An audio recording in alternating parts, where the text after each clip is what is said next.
अस्सलामुअलैकुम दोस्तों, आप सभी लोगों का वेलकम है माजिद टेक की नई वीडियो में। दोस्तों आज की इस वीडियो में how to change voice in Free Fire के अंदर आप भी वॉइस चेंज करना चाहते हैं तो इस वीडियो को ज़रा लास्ट तक देखना है। एंड लास्ट तक देखने से आप सभी कुछ समझ जाएंगे। तो अभी हम क्या करना है, मैं आप सभी को स्टेप बाय स्टेप बताने वाला हूँ, ठीक है गाइस।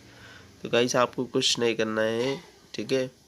एक बार चैनल को सब्सक्राइब करके बेल नोटिफिकेशन ऑल कर लेना है, ऐसे ही नए नए वीडियो में लाते रहता हूँ।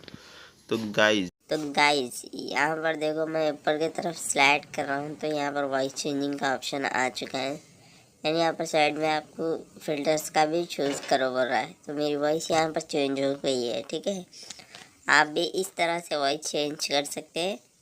आपको करना कुछ नहीं है, रियलमी की वेबसाइट पे जाना है, गेमिंग टर्बो डाउनलोड कर लेना है, ठीक है। इस तरह से आप कर सकते हैं। एंड वीडियो अच्छी लगी तो लाइक कर देना एंड शेयर कर देना।